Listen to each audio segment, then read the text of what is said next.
वहाँ जो पुलिस और एडमिनिस्ट्रेशन का कहना है, उन्होंने कहा है कि हमने जो रूट दिया था यात्रा, वो रूट फॉलो नहीं कर रही है। आप लोग कह रहे हैं कि हमने रिटर्न में पहले परमिशन मांगी थी और उन्होंने परमिशन दी भी थी। क्या इसका कोई प्रूफ है आप लोगों के पास में कि वहाँ के एडमिनिस्ट्रेशन की तरफ से आपको परमिशन मिली थी इस यात्रा के लिए? देखिए, परमिशन तो कई जगह मिलती है और एडमिनिस्ट्रेटिव जो ताकत है उसका इस्तेमाल करके जो है दिया हुआ परमिशन कैंसिल किया जाता है। इसमें मुख्य बात टेक्निकल नहीं है, मैं टेक्निकल बात नहीं कर रहा हूँ, मैं इसके पीछे को जो राजनीतिक मंशा है, अन्याय के पक्ष में खड़ा होने की भाजपा की जो कोशिश है, मैं उस पर बात कर। टेक्निकल चीज़ें तो क्या टेक्निकल बात करेंगे, सरकार उनकी है, पुलिस उनके कंट्रोल में है, सारे एडमिनिस्ट्रेटिव पोस्ट उनके हाथ में है, तो वो टेक्निकल चीज़ों में बात को घुमा देते हैं। एक बात बताइए, यात्रा जिन लोगों के लिए हो रही है उनके बीच यात्रा जाएगी ना, इसका तो ये मतलब नहीं है ना। जैसे रिपब्लिक डे का परेड जो है वो तो कर्तव्य पथ पे ही होगा ना, ऐसा तो नहीं कि बुराड़ी में होने लगेगा, कहीं और चल जा करके जो है रिपब्लिक डे का परेड होगा। रूट का क्या मतलब होता है, हम लोगों के बीच जा रहे हैं ना, लोगों से मिलने के लिए जा रहे हैं, लोगों से जुड़ने के लिए जा रहे हैं। अब राजस्थान जाना है तो हमको जयपुर का रूट ना दे करके हमको रेगिस्तान का रूट दे दिया जाए तो हम रेगिस्तान घूमने के लिए जाएं। हर जगह कोशिश ये की जाती है, जो मणिपुर इम्फाल में क्या हुआ, जो मेन ग्राउंड है जहाँ पे सब कार्यक्रम होते हैं, प्रधानमंत्री जी के भी भाषण वहीं होते हैं, नड्डा जी के भी वहीं होते हैं, जैसा कि पप्पा के भी भाषण वहीं होते हैं, सब वहीं होता है। तो भाई हमारी यात्रा का कार्यक्रम वहाँ क्यों नहीं हो सकता? हम मंशा पे सवाल उठा रहे हैं, टेक्निकल बात नहीं कर रहे हैं। और परमिशन मिलता है, बिना परमिशन मिले हम यात्रा की तैयारी कैसे करेंगे? ये एक तय कार्यक्रम है, तय कार्यक्रम के तहत ये यात्रा हो रही है। ऐसा तो नहीं है कि हम लोग जो है सुबह उठे और मन किया कि चलो आज यात्रा करते हैं। एक जो है लॉजिस्टिकल सपोर्ट की ज़रूरत होती है, यात्रा के साथ जो है लोग होते हैं, यात्रा के साथ पार्टी के वर्कर होते हैं, कार्यकर्ता होते हैं, नेता होते हैं, उसकी एक तैयारी होती है, एडमिनिस्ट्रेशन से एक डायलॉग होता है। अचानक से जो है परमिशन कैंसिल कर दिया जाता है। चीफ सेक्रेटरी कहते हैं कि नहीं नहीं, दिल्ली आपका जो है एप्लीकेशन भेजा गया। बताइए, दिल्ली एप्लीकेशन क्यों भेजा जाएगा? यात्रा हम कर रहे हैं गुवाहाटी में, एप्लीकेशन जो है दिल्ली भेजा जा रहा है।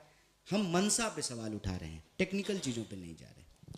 कन्हैया जी, असम के जो मुख्यमंत्री है उन्होंने कल भी कहा था कि राहुल गांधी जो है वहाँ पे जनता को उकसाने का काम कर रहे हैं, वो कहीं ना कहीं इंस्टिगेट कर रहे हैं। उन्होंने अभी भी एक ट्वीट किया कि राहुल गांधी पहले बस से निकले थे यात्रा करने, अब वो गाड़ी से कर रहे हैं, और राहुल गांधी अपनी पार्टी को समझा नहीं रहे हैं क्योंकि राहुल गांधी खुद डरपोक है, इसलिए उन पर अटैक कर रहे हैं। इस पर आपका कॉमेंट क्या है? देखिए, ये तो मैं उनको कहूँगा कि मत डरिए। मालूम है कि आप डर करके जो है ना अपनी वफादारी कहीं और साबित कर रहे हैं। आपको जो है आजकल अमित शाह जी का बिस्कुट बहुत अच्छा लग रहा है, ये हम समझ रहे हैं। पॉइंट यही है कि आप एक प्रदेश के मुखिया हैं, लॉ एंड ऑर्डर मेंटेन करना आपका काम है, उससे ज़्यादा आप किसी और चीज़ में इंटरेस्टेड हैं। राहुल गांधी में आप बहुत इंटरेस्टेड हैं। एक बात हमको बताइए, एक रामचरितमानस का लाइन है कि जाको रही भावना जैसी प्रभु मूरत देखें दिन तैसी। यही हो रहा है ना। राहुल गांधी क्यों डर जाएंगे? राहुल गांधी को डरना होता तो वो दिल्ली में होते, राहुल गांधी जनता के बीच में नहीं होते।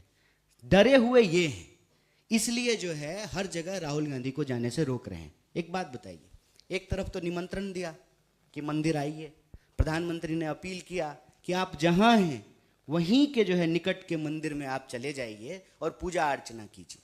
जहाँ यात्रा थी वहाँ के निकट के मंदिर में वो जाना चाहते थे, उनको नहीं जाने दिया गया। हमारे ही पार्टी के दूसरे जो है लीडर, सांसद, एमएलए सब जा रहे हैं, सिर्फ राहुल गांधी नहीं जा सकते। क्यों? राहुल गांधी मंदिर नहीं जा सकते हैं, राहुल गांधी लोगों से मिलने के लिए नहीं जा सकते हैं, राहुल गांधी जो है जिन लोगों के साथ अन्याय हो रहा है उनके आंसू नहीं पोंछ सकते हैं, उनको गले नहीं लगा सकते हैं, उनका हाथ नहीं थाम सकते हैं। ये साफ साफ पता चल रहा है कि कौन डरे हुए हैं। हम नहीं डरे हुए हैं, वो हमारे संघर्ष की जो ताकत है, जो इसकी ताशीर है, उससे ये घबराए हुए हैं। राहुल गांधी को मंदिर जाने से क्यों रोका? भगवान के पास जाने से किसी भी इंसान को क्यों रोका जाएगा?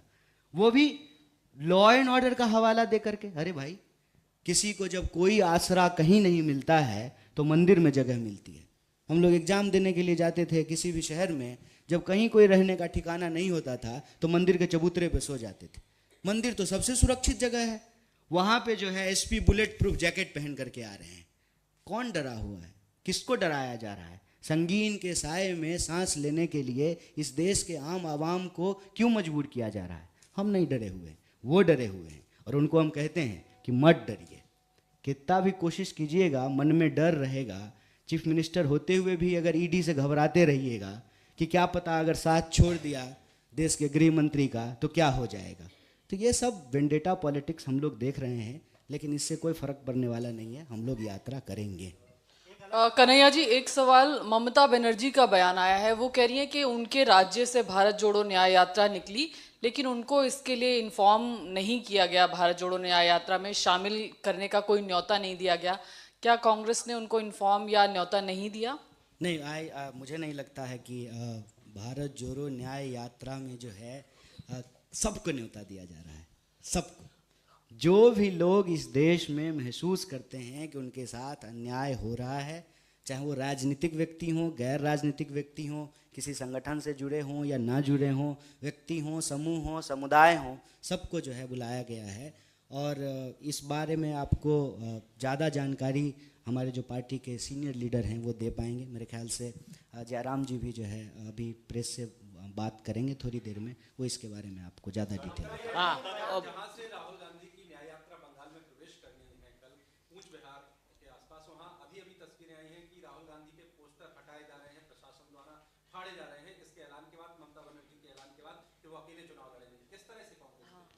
देखिए, चुनाव मैंने पहले ही कहा और हर बार हम लोग ये कह रहे हैं, चुनाव इस देश में होते रहते हैं और हम उम्मीद करते हैं कि देश में चुनाव होते रहेंगे।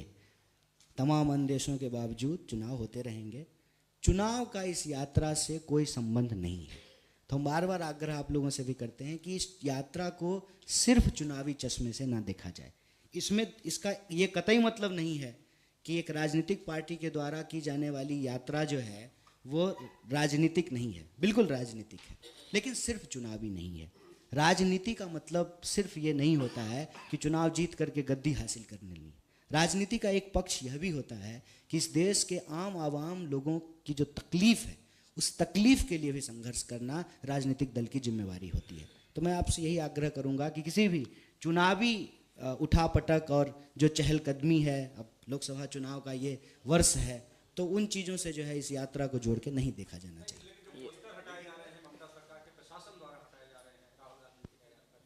मैं पोस्टर तो हटाए जा रहे हैं, पोस्टर तो कई जगह हटाए गए हैं।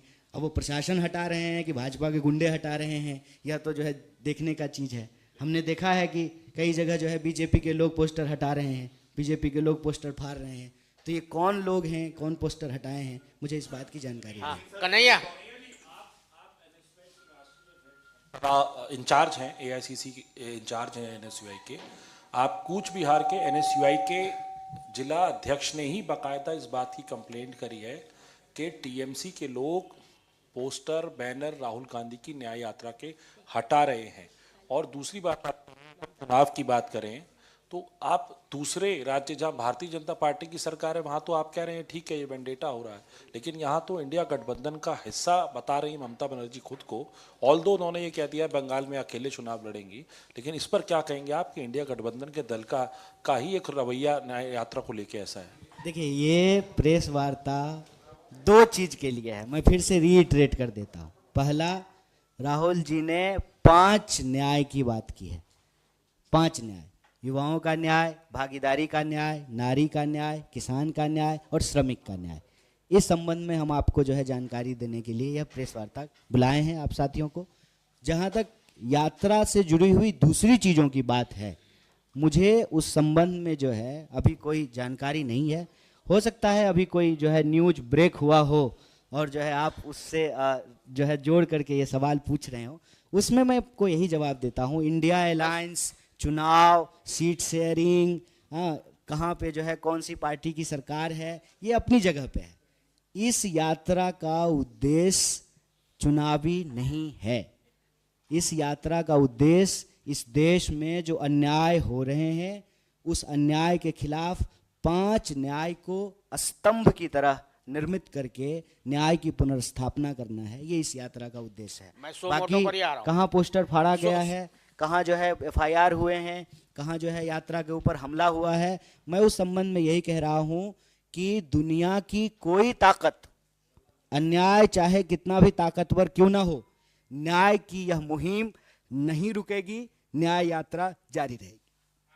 तो मोटे पर ही क्वेश्चन पूछना चाह रहा हूँ आपको। आप जो है न्याय जस्टिस को इस्टेब्लिश करना चाह रहे हैं, जस्टिस को इस्टेब्लिश करना चाह रहे हैं, लेकिन जो है 1991 के बाद जब से जो इकोनॉमिक रिफॉर्म्स लाए गए हैं तो हमारे देश में जो है इनइक्वालिटी जो है बढ़ती जा रही है। आज तो वो अपने पीक से भी आगे निकल चुकी है। तो किस तरह से आप न्याय कायम करेंगे? नहीं, ये जो इकोनॉमिक रिफॉर्म्स लाए गए हैं, कैपिटलिस्ट इकोनॉमी जो है हमने फॉलो किया है, उसके नतीजे में कि अमीर अमीर हो रहा है, गरीब गरीब हो रहा है, और उसके तो बड़े अगले जो है एग्जाम्पल सामने आ रहे हैं कि चंद जो है हमारे पास जो है बिलियंस की तादाद बढ़ रही है। तो किस तरह से आप वो न्याय कायम करेंगे, रीएस्टेब्लिश करेंगे? इकोनॉमिक इक्वल डिस्ट्रीब्यूशन की बात कर रहा हूँ, रिसोर्सेज की बात कर रहा हूँ, I am talking about that. न्याय कायम करने के लिए सीधी सी बात होती है अन्याय को समाप्त करना। अन्याय को समाप्त करके न्याय की स्थापना होती है। कि 5 तरह के जो अन्याय हम बता रहे हैं कि देश में हो रहे हैं, युवाओं के साथ, किसानों के साथ, महिलाओं के साथ, श्रमिकों के साथ, किसानों के साथ, और जो बहुसंख्यक आबादी है उसकी भागीदारी सुनिश्चित करके, इसको जो है यही जो अन्याय दिख रहा है, इस अन्याय को समाप्त करके न्याय की स्थापना होगी।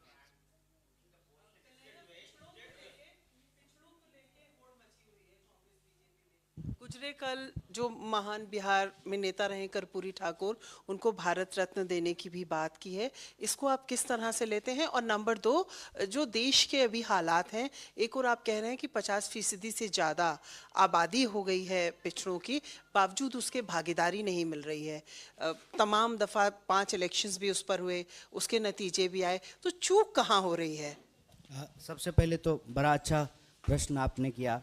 आज जो है जननायक कर्पूरी ठाकुर जी की जन्म शताब्दी दिवस है, और कल जो है सरकार ने उनको भारत रत्न देने की, मरणोपरांत भारत रत्न देने की घोषणा की है। हमारी पार्टी ने और श्री राहुल गांधी ने भी, उन्होंने इस फैसले का स्वागत किया है कि भारत सरकार जो उनको भारत रत्न देना चाहती है, इसका स्वागत किया है। और साथ ही साथ यह प्रश्न उठाया है कि आप यदि कर्पूरी ठाकुर जी को सच्ची श्रद्धांजलि देना चाहते हैं तो कर्पूरी ठाकुर जी का एक मॉडल है भागीदारी को लेकर के, जिसको बिहार में, मैं बिहार से आता हूँ, कर्पूरी मॉडल भी कहा जाता है। इस देश में जो काका कालेलकर की रिपोर्ट थी, उस रिपोर्ट के आधार पर ही कर्पूरी मॉडल भागीदारी का जो है को लागू किया गया बिहार के अंदर। और जो पिछड़ों में भी कमज़ोर हैं, वहाँ भी जो स्ट्रेटिफिकेशन है, उसको सुनिश्चित करने के लिए, भागीदारी सुनिश्चित करने के लिए उनका मॉडल जो है बहुत मशहूर है। और दूसरे राज्यों में भी अक्सर बिहार के कर्पूरी मॉडल की जो है बात की जाती है। उससे जोड़ करके ही तो हम लोग यह बात कह रहे हैं कि आप जनगणना कराइए। हर 10 साल में जनगणना होता था, सरकार जनगणना कराने को तैयार नहीं है, डेटा रिलीज करने को तैयार नहीं है। 2011 की जो जनगणना है उसका भी जो है रिपोर्ट नहीं जारी कर रही है, जो सोशियो इकोनॉमिक डेटा है। और अभी बार बार राहुल जी कह रहे हैं कि भागीदारी अगर आपको देना है तो पहले डेटा तो कलेक्ट कर लीजिए, पहले डेटा तो पता चले बीमारी कहाँ है, कहाँ दवाई लगानी है, ऑपरेशन कहाँ करना है, उसका एक्सरे करना तो ज़रूरी है। तो सरकार क्या कर रही है, इससे भाग रही है। लेकिन आप जानते हैं कि सरकार ने जो है इसकी अभी घोषणा की है। हम उम्मीद करते हैं कि इससे जुड़े हुए, कर्पूरी ठाकुर मॉडल से जुड़ी हुई जो सामाजिक न्याय की मांग है, सरकार उसको भी लागू करेगी। सरकार जो है भागीदारी सुनिश्चित करने के लिए सबको गिनेगी, जातिवाद को समाप्त करेगी, भारत को जोड़ करके रखने का काम करेगी, ऐसा हम उम्मीद करते हैं। और हालांकि ऐसा होता हुआ दिखाई देता नहीं है। हम सब जानते हैं कि बीजेपी जब कोई इस तरह का कार्य करती है तो उस पे पीछे कहीं ना कहीं जो है उसका चुनावी गणित होता है। लेकिन हम उन चीज़ों में नहीं जाना चाहते हैं। ये अगर किया गया है, यह एक स्वागत योग्य कदम है और इसका हम पार्टी की तरफ से स्वागत करते हैं। और हमारा यह मानना है कि कोई भी सामाजिक न्याय के जो योद्धा हैं, उनको सबसे बड़ा सम्मान ये होगा कि जब हम उनकी विचारों को, उनकी राजनीति को, उनके संघर्ष को, उनके मुद्दों को जो है समाज में लागू करेंगे।